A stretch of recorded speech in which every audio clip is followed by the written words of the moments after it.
Hello and welcome to another Gulldo deck profile. This is a new deck profile for the January 2014 banlist that just came out. In the previous banlist, I was playing Dragoonity Gulldo. Now that Dragon Ravine is gone, it's a little less easy to abuse things like Griffin, but it's still abusable. Well, not abusable as such, but still playable. I had to go back to regular Gulldo with a few interesting tech cards. So the Psychic lineup really hasn't changed much. Again, the deck list will be in the description.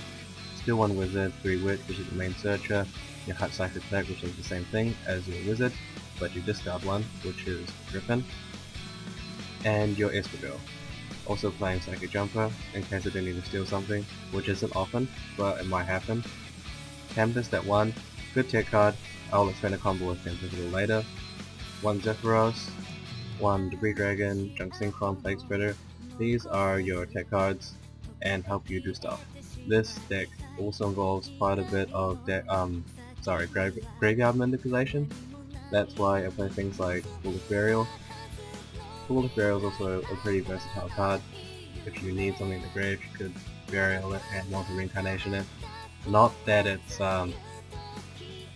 advised, but it's something you could do in like a hot spot. Foolish Burial, your main target for Foolish Burial would be stuff like your Zephyros, your Plaguespreader Zombie, maybe your Hush Psychic Cleric. Maybe. Still 2 Caam, 2 of Egul and the Gulldo Wall, and 2 Griffin. Only play 2 Griffin even though it's one of the main cards in the deck because it's recyclable with Caam, and stuff like Contact with Gulldo, Full Pin, which I'm playing 1 of now, and Serene. 1 Lightning Vortex. I didn't have anything Dark Hole-ish in my last build, but I'm thinking of putting Lightning Vortex in there because you could discard 1, which is your Griffin. Also because this doesn't target, which is pretty helpful against stuff that says, cannot be targeted with card effects or destroyed with card effects. Maybe even against Fusions. 2 Reincarnation, 2 Miracle Synchro Fusion. Still have the ultimate accent kicker win condition, although I'd say you won't need it 9 out of 10 games. 2 Contact and 1 Full Pin. I was thinking of going 3 Contact, but Full Pin opens up a lot of options. 3 Emergency Teleport, which you have to do if you're playing a Psychic deck. 1 Foolish. The trap lineup. Nothing much has changed really from the traps, but it did take out the Black Horn of Heaven for a Torrential Tribute. The reason I did that is because things that Gulldo are going to be afraid of, like Christia, which is back at 3, either needs its effect negated by Breakthrough Skill, or needs to be dealt with. I'm pretty sure Arclo Christia is an inherent summon, so Black Horn of Heaven doesn't work. I'm pretty sure it is, not certain though. And also because Torrential, and you can Torrential when you have Witch and Gold on the field, so you don't really lose card advantage. But I would say it's dangerous to do so because you can miss timing, and that's really the only reason. 3 Breakthrough Seal instead of 2, just because you want more effect negation and preventing something from being summoned or staying on the field more than anything else, especially things that prevent special summons or just have like an OP effect that's gonna destroy you. And the last card is 1 Psychic Overload because you're playing Psychics, and it's a really nice raw power card. So that's basically the deck. The one combo I was gonna mention was Tempest, discard 1 Wind Monster, which is your Griffin, to get Griffin's effect, and you use Tempest to search for your Debris Dragon, and you use Debris Dragon to target 1 card in your graveyard.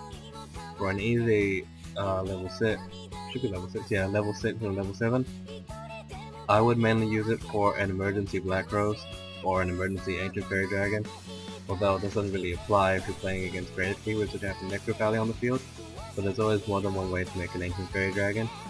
If you are playing against Grave Keepers with this deck, I suggest you make Ancient Fairy Dragon as quickly as you can or get wrecked. But still no guarantees, This deck will probably get wrecked by Grave Keepers, but that's probably one of its bad matchups. It's not too bad against everything else. What else was I saying? Oh yeah, Zephyros. Zephyros is a really versatile card if you get this card in the graveyard, or even if you draw it. You can, for example, overlay with something like Caam for the Volvo Chain, and the Volvo Chain to put something you need in the graveyard. For Debris Dragon, Hush Psychic Cleric is actually its only target, which is kind of sad. For our level 7 that is. Which means you have to put this in the graveyard or use it as fully as possible. It's not too hard since you can search it with Witch, but in case you just want to dump it in the graveyard without using its effect, you won't have Hush Psychic Cleric in your deck anymore, which means you can't search for it later on, and you only have one Psychic Overload for shuffling that back, so it's a choice. That goes for a lot of cards in this deck. Since you are running one-offs of a lot of things, you have to kind of weigh up your options and use either like the safest play or a play you know you're probably not going to regret later, because some of these cards you can't get back. Also with Griffin, not Griffin, sorry, with Tempest you can, I wouldn't recommend doing this early game, but you can banish for Tempest and put that on the field for a Synchro, which is probably going to be a level 8 Synchro. This deck does go into level 8s pretty easily, but not as easily with Dragoonides, because Dragoonides was a free level 8, and this deck also goes into Star Eater pretty easily as well. I mean, if you can get a level 8 out, you can get a Star Eater out, it's not that hard. But Lightning Chidori is there also for options. I might take it out though, because I'm only running 2 level 4 wins, not including Debris Dragon. But it is there, and I do have the space, and also Misper Clauseless in case of emergency. Suicide one of these into a face of effect monster, no clue what that would be. But they are pushing Chaos, so you know it could be a Chaos source with this target. But I don't know yet. So this is a new build for Gusto. Not really new, just Gusto without Dragoonides and new picks. I think this is a lot more fun to play. Dragoonity was a little more linear, so to speak, and you also ended up with dead field spells in your hand. The upside of not running field spells is that you don't have to rely on a spell to go off, and that you don't get MST'd and die. That was one of the upsides. The upside also, like another advantage of it also, is with Dragoonides. Maxi doesn't hurt as much anymore. Like they can max eat you, but they're probably max gonna get 2 cards out of it. With Dragoonity, you had to either not go all the way and get wrecked, or go all the way and get wrecked. So that's probably another plus. Effect Valor is still a thing though, so that will hurt you, but you know, how many times are they gonna Valor you? Maybe once, twice max, but definitely Maxi doesn't hurt you as much anymore, which is good.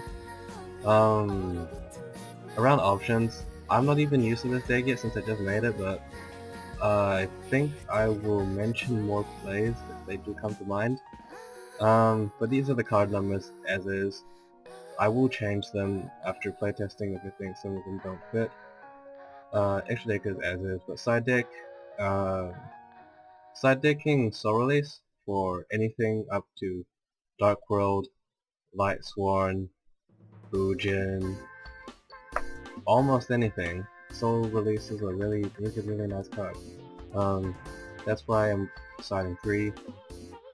No, we're gonna cross out just for Ghost Trick. 3 MST because people will side things that you don't like, especially stuff like Necro Valley, Prohibition, anything, Royal Decree, stuff like Soul Drain if people play that. Mind Drain though, thinking of taking out for something but don't know what yet, since this deck will not be afraid of Honest, or stuff like Food and stuff that activates from the hand, but it will be afraid of stuff like Cologne, which pop things. So yeah, that's what Soul Release is for though. I don't think I'm gonna run Soul Drain because that would hurt me too, a lot. I'm just kinda like Necro Valleying myself. But yeah, another reason I run Zephyros that reminds me is because Necro Valley, if I can spell, Necro Valley says, I'm pretty sure Necro Valley doesn't stop Zephyros from coming back, which means Zephyros can come back, and if you have a Gulldo on the field that's an Ancient Fairy Dragon, pop Necro Valley, gain life points, etc.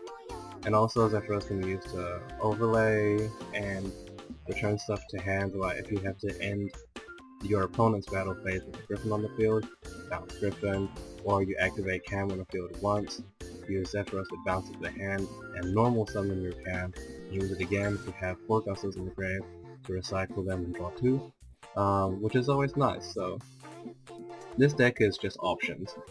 So yeah, this is the new deck for the new format, and as always, thanks for watching.